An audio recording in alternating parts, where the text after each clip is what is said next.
Alrighty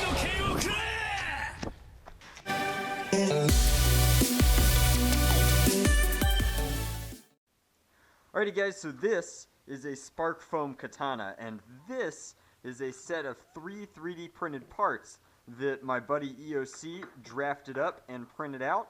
Now, our printer was only big enough to get 3 segments. We would have loved to have printed it all as one piece, but instead this is what we've got. This is how it goes together, and it might be a replacement for this. It's in fact almost identical in length, so this is going to be proportionally very, very accurate, which I am very excited about. So without any more talking about it, let's make Genji's sword. So hats off to my friend Jordan over at the Blizzard design team, because this is actually remarkably comfortable. I couldn't believe it, but when we put it together and it's finally solid, like if I needed a katana handle that had hardware like a trigger and other controls, it's like a combination. I'm sure that they just took inspiration from like vintage controllers, like joystick controllers, and then the katana itself. But it's actually very comfortable, very cool, and has that very cyber ninja feel to it. So this is pretty awesome, but now it's time to sand down all of this. This is of course a combination of super glue, epoxy, and methacrylate, and it's holding this together so that it's now very solid, as though it had been printed as one piece, but we want it to actually look like it's one piece, which means sanding, filing, and then maybe a little bit of filler primer to get this a little bit smoother, and then we will work on painting it. I think that the paint job that we're going to go for is the classic Genji, which is a combination of gray and black on some of these details, and then I think the hardware is like silver, and then we'll build a custom blade. I think that we're going to use, again, a spark foam katana's blade, but we're going to paint it so that it has that cool green going on, and I think that'll be the next few steps. Let's do it. Alrighty, so at this point Genji's handle has been sanded and filed in various places, and I think it's looking pretty smooth, so let's go ahead and put on a primer coat.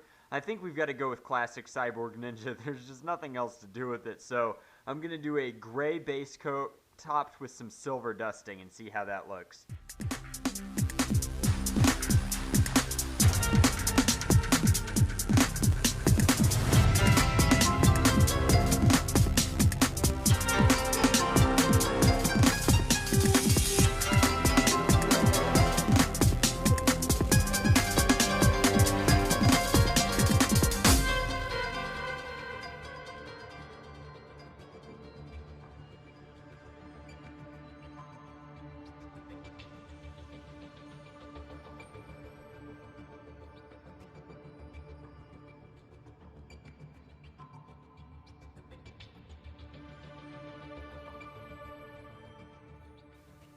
Alrighty, so you guys can see here that the katana has had kind of the Genji folds put into it, and this all needs to be green.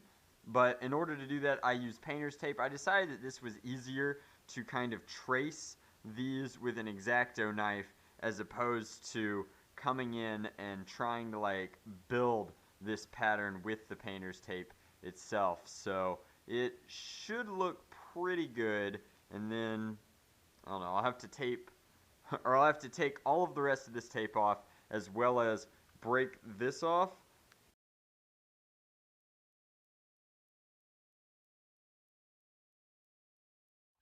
So with the 2K clear cured on this, we've got a really, really cool Cyborg Ninja hilt. Looks a little bit less 3D printed now, a little bit more metallic, but I'm very happy with it. And then the blade itself looks pretty good, ready to unleash the dragon, so to speak. Printed up a test piece here just to make sure that it would fit while the 2K was curing, and I think we're going to be really happy with this kind of fit, but just to be safe, use a little bit of methacrylate plastic welder to really lock it in to the new body. So that's all that's left to do. I'll show you what it looks like when it's done.